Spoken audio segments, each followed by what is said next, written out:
Yo guys, Red Marvel here, back again with another review. This time we're going to be doing Seven Deadly Sins, the last season from from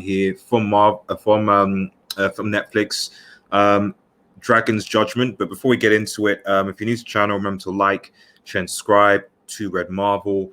Comment below, smash the notification button. Follow us on Twitter, links in the description, and let me know what more content you'd like to see. Obviously, this one another anime reviews, and to be honest, a show that I really enjoyed. But if I'm perfectly honest, I was quite disappointed by this season. I really was. I'm not going to review every episode step by step. The first 12 episodes are on Netflix, although I did watch the second half of the season, which I think was probably the part that let it down, via other means. So I'm basically going to review the whole kind of season. But the first 12, like I said, are on Netflix, with the remaining 12 being released, I think, towards the end of the year. But basically, the whole thing starts with the cliffhanger where Ban obviously is in the equivalent of hell, trying to find Meliodas' spirit, basically, his conscience, as it were, because Meliodas is effectively going to be coming or changing, or potentially becoming the new Demon King in order to save Elizabeth from obviously her fate. And effectively, Ban is successful. You find out the Demon King does end up possessing Meliodas' body, his physical body, and he takes that. But Ban and obviously Meliodas win the battle in the Man Demon King and basically, takes control. And then you find out later that after that, he then goes and then takes possession of Meliodas' brother, Zeliodos. He takes possession of his body, and he's a bit more weak. You find out that Zeliodos actually had a love interest, and that that was the reason for the motivation for why he did what he did. It was like some sort of vampire thing or something like that. So you then see, in my opinion, one of the I love my man Escanor, I really do, and it was great to see him face off against the Demon King in Zeliodos' form. However, I just felt that he didn't need to die, really. It was a good send-off, but it was kind of like it didn't look like they needed Escanor to die to really defeat him, really. So it was a bit kind of just because I wanted to see more from him, and obviously he had a thing with Merlin. I wanted to kind of see, and I'll talk about Merlin in a second, because how this ended was really strange, was really weird. I'm going to put a mini rant about that, but basically, this season pretty much begins to wrap up a lot of the characters, so the Fairy King thingy gets a new form, looks pretty good, slim, sleek, that's pretty good. Diane like obviously falls for him, King, and obviously they get together, and I'm happy for them, so and you obviously see the outcome of the Archangels as well, and their involvement, as well as the two main demon kind of guys that are looking after Zeliodos and Meliodas. They're like mentors or something. They get pwned, by Merlin.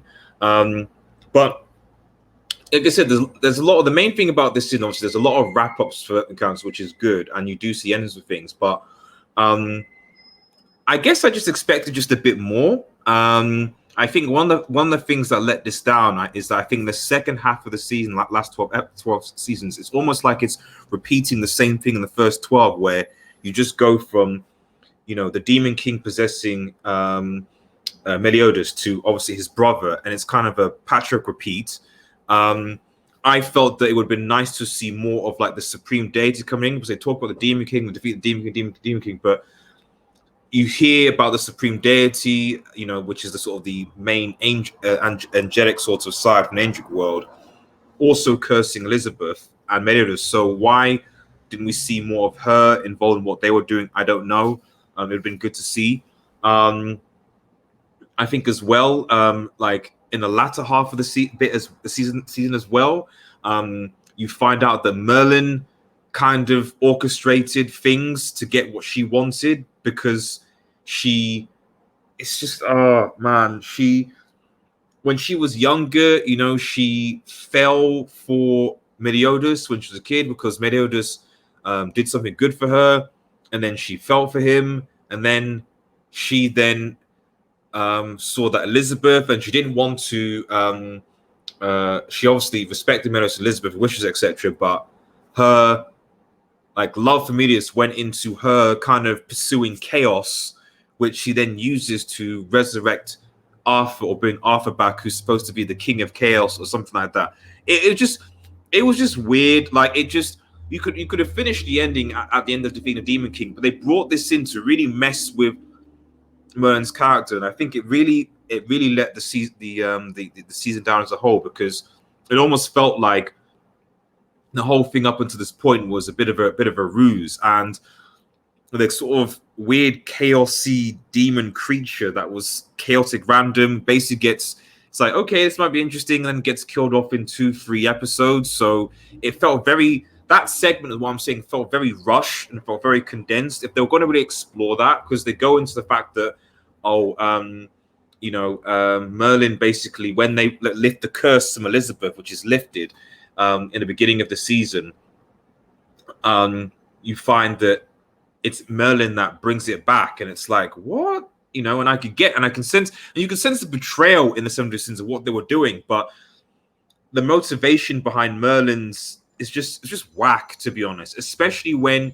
you saw, which was quite a touching moment of the season, Escanor essentially declares, say, listen, I like it. And it's like, oh, I know how you really feel. I know your secret.